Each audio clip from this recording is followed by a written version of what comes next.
Buenas noches, bienvenidos a Signo Pesos, la economía al alcance de su pantalla. Estos son los temas claves de hoy. Dólar a la baja. La divisa alcanzó nuevamente un precio que no se veía desde hace más de un año. ¿Para qué nos sirve y cómo sacarle el jugo al actual valor? En minutos estaremos hablando con un experto. El costo de la independencia para los jóvenes. La Universidad Manuela Beltrán le midió el pulso al costo de irse a vivir solo o sola. Alista el bolsillo porque no es tan sencillo como parece. Les daremos los datos y también lo que dicen los jóvenes. Para finales de este año, la situación financiera de la nueva EPS haría inviable el funcionamiento de la entidad, lo que pondría en riesgo a más de 11 millones de pacientes. Así lo asegura la Contraloría. Les tenemos el informe.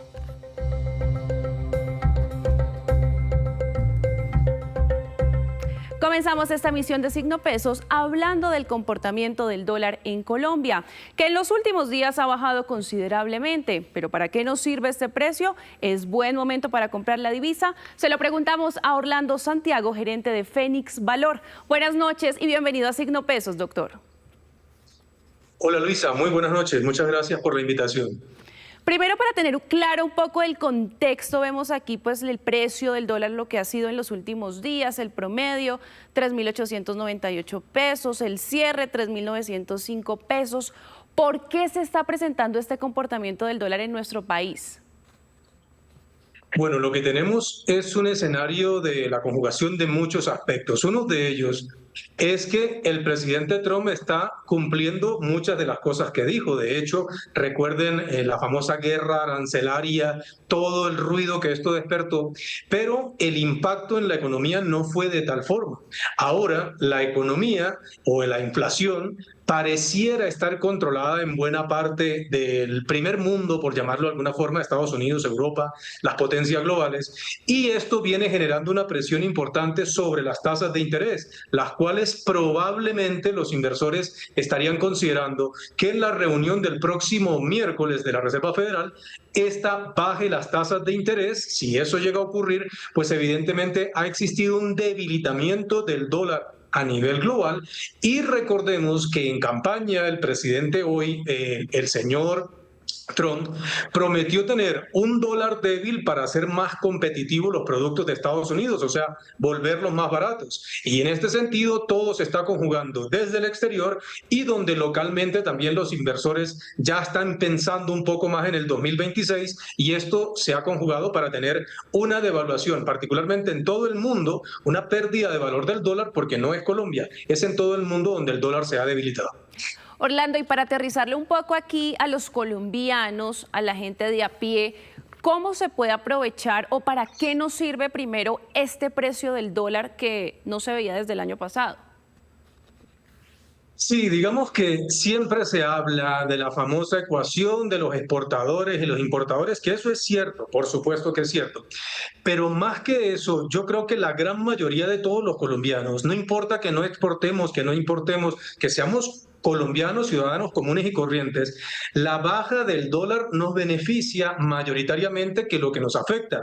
Y esto es porque muchos de los productos, de los bienes, de los servicios que consumimos en nuestro país, tienen insumos que provienen del dólar, desde del mismo combustible, desde lo que los campesinos siembran en los campos. Uno dirá, pero esto se cosecha en Colombia, sí, pero todos los insumos que se necesitan en la producción, algunos de ellos vienen productos de importaciones, los electrodomésticos, los bienes de consumo y todo lo demás, y esto al final va a generar un menor impacto en la inflación, con lo cual todos mayoritariamente nos beneficiamos. Ahora, nuevamente hay que decir que los exportadores, lo que siempre se conoce, pues ellos no están muy contentos porque reciben menos pesos por sus exportaciones, pero el efecto en una economía que depende mucho de la tasa de cambio como es Colombia, pues vamos a tener algunos alivios en los precios que consumimos, que pagamos,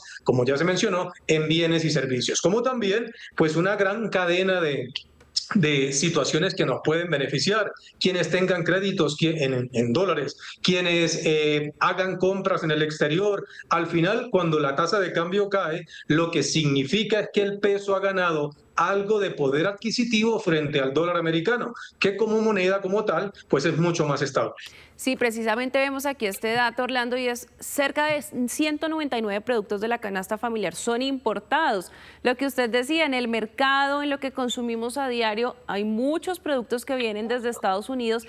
Es decir, que estos productos empezarían a bajar de peso, pero no creo que esta misma semana, ¿en cuánto tiempo veríamos ese efecto más o menos?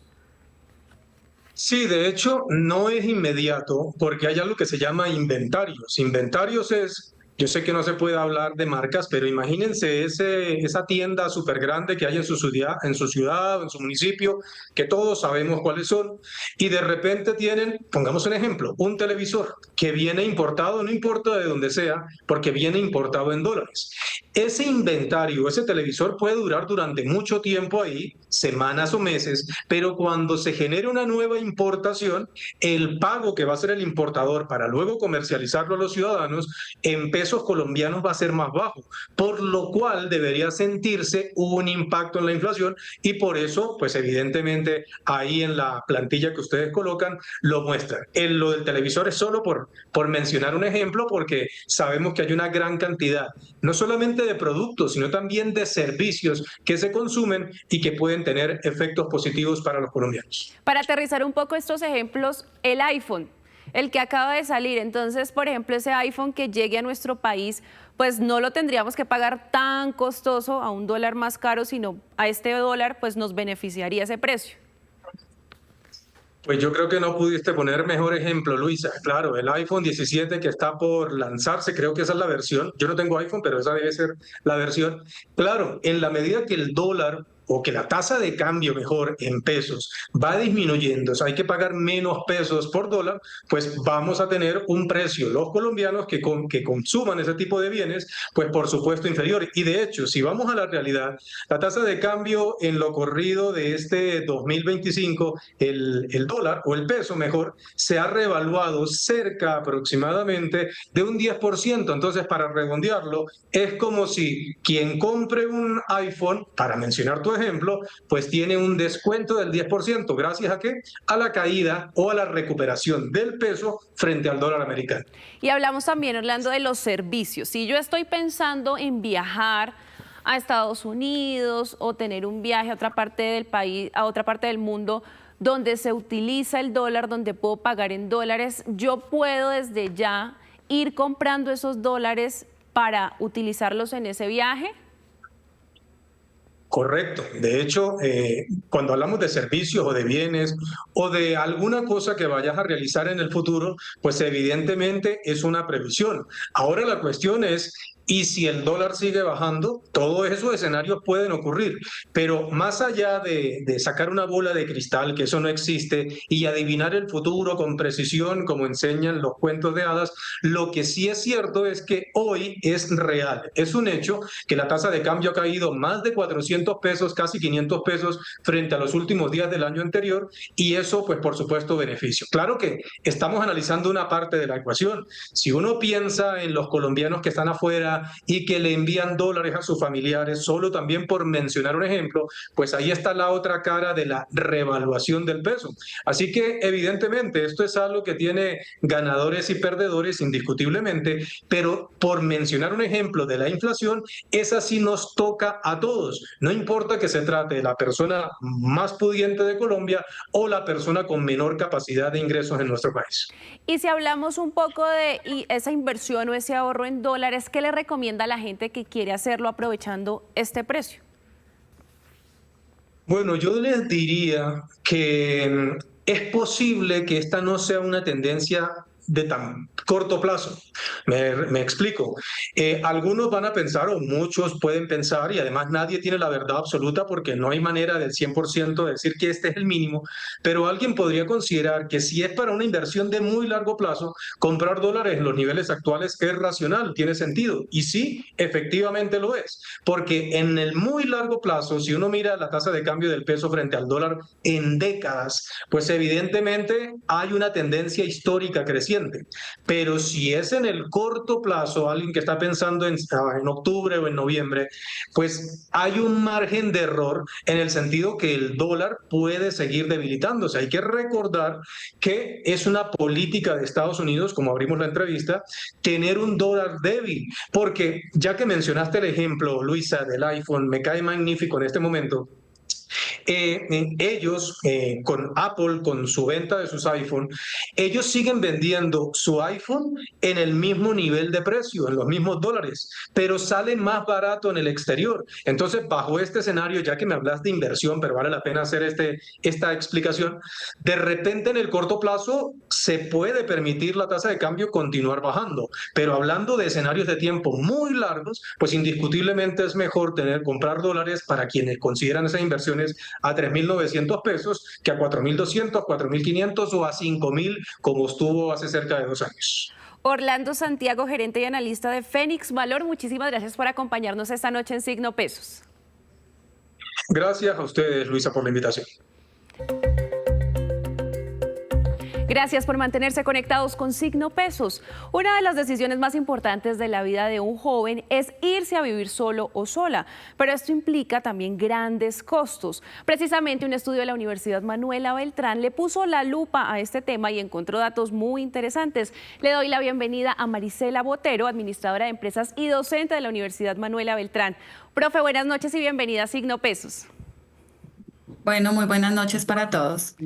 Profe, ¿cuánto le cuesta a un joven independizarse según el informe que ustedes hicieron? Bueno, el costo inicial está entre 4.200.000 y 7,5 millones. Esto pues depende de algunas características, digamos, del inmueble que quieran arrendar y también de cómo lo quieran dotar. Profe, pues vemos justamente aquí en nuestro gráfico que esta inversión inicial cobija lo que es el arriendo, el costo del acarreo, del camión de mudanza, el depósito que en algunos casos lo piden y un kit inicial de amoblamiento. Ustedes analizaron cada uno de estos rubros, es decir, dependiendo de lo que también quiera el joven, se va a gastar este dinero entre 4.200.000 y 7.500.000 pesos.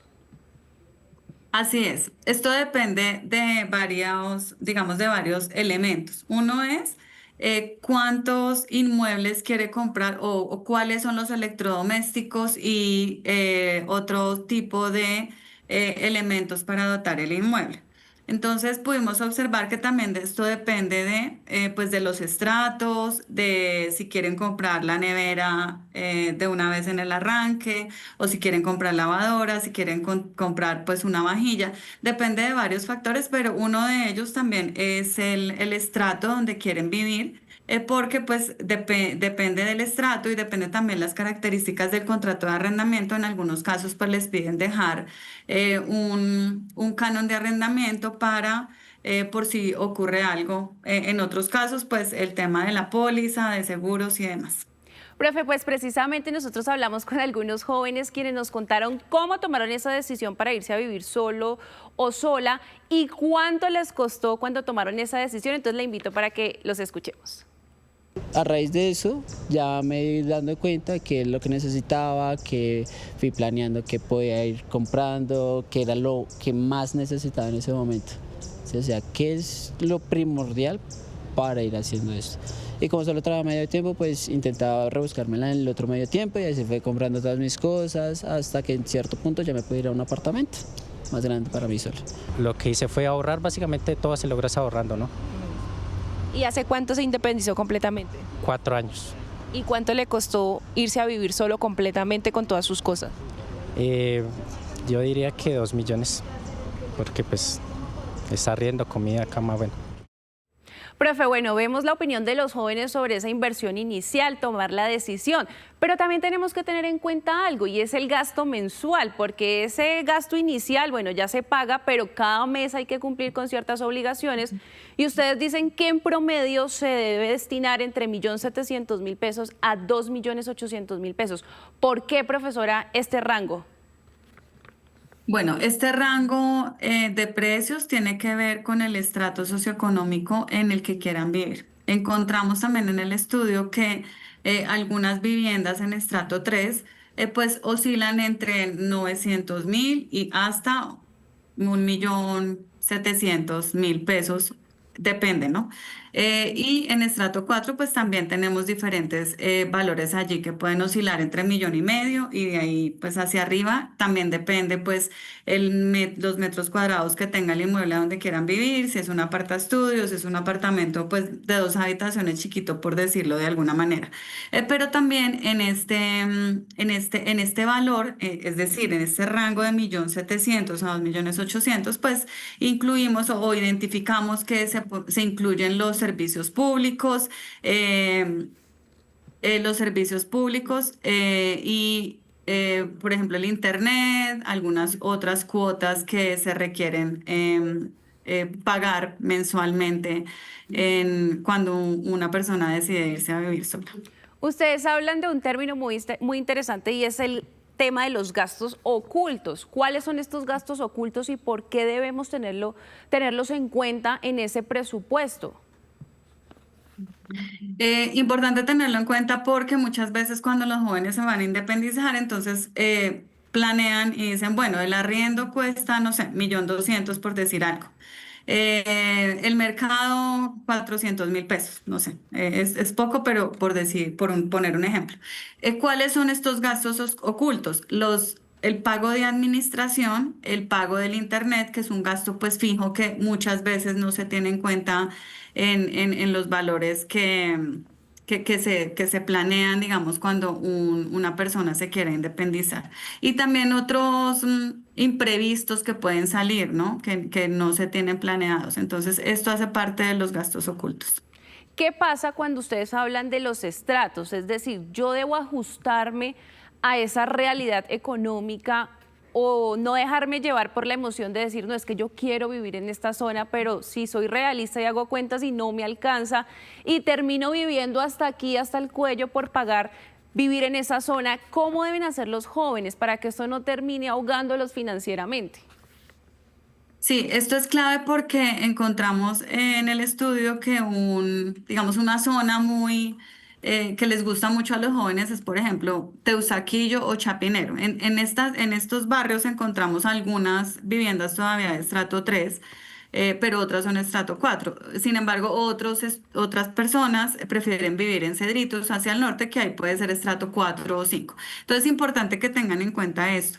Es decir, que puede ser digamos, muy llamativo para una persona joven vivir en una zona muy central, pero ser realistas teniendo en cuenta su salario también. Hay otros barrios, pues, que digamos que no son tan centrales, pero pues que el arriendo puede costar un poco menos y esto depende digamos, del salario que tengan las personas. Entonces, importante tener en cuenta esto, no gastarse en el arriendo más del 30 o 35% de su salario, porque no les va a alcanzar si asumen un arriendo que les cueste, no sé, el 50% de su salario. Entonces, esto es importante tenerlo en cuenta para que no estén después un poco colgados, por decirlo de una forma coloquial, con los gastos mensuales fijos, gastos ocultos y los imprevistos que puedan salir. ¿Qué estrategias podemos implementar los jóvenes, profe, para justamente tener esa planificación financiera, ir ahorrando y no tomar la decisión a la loca y después terminar embarrándola? Pues encontramos que un consejo que funciona bastante bien es buscar un compañero de apartamento, es decir, puede ser pues su pareja o un amigo o un compañero de la universidad o un compañero de trabajo, es decir, que en este arranque lo puedan hacer entre dos personas, digamos que puedan conseguir un compañero y que puedan al inicio pues costear mitad, mitad. y ya después, cuando ya se organicen, puedan revisar y ya buscar el momento para poderse ir a vivir solos. Entonces, compartir los gastos es un consejo que, pues, que nosotros identificamos que funciona. Ese es uno de lo que identificamos. Otro tema también es que en lo posible pues busquen vivir cerca del trabajo o a la universidad, siempre y cuando pues no se exceda el porcentaje máximo de su salario, el costo del arrendamiento, porque pues entonces allí también podría haber un desequilibrio. También tal vez cocinar en casa, no pedir tanto domicilio.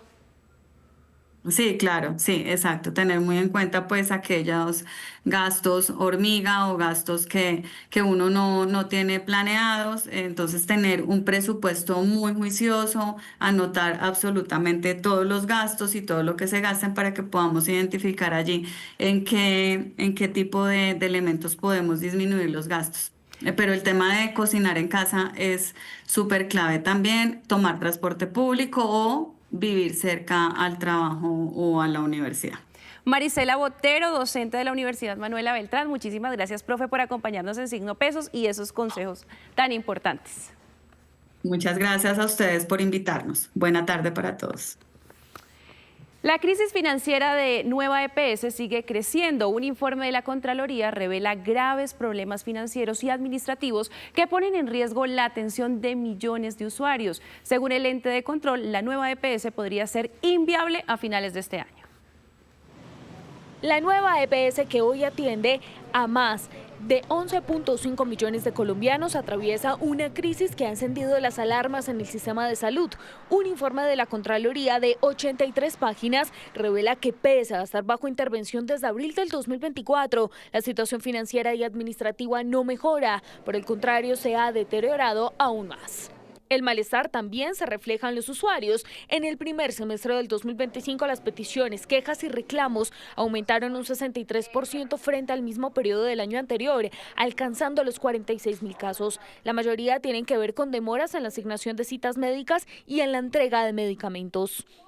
El informe advierte que si la tendencia continúa, el patrimonio de la entidad podría cerrar en 2025 en menos 9.16 billones de pesos, lo que la llevaría a un escenario de inviabilidad estructural para finales de este año.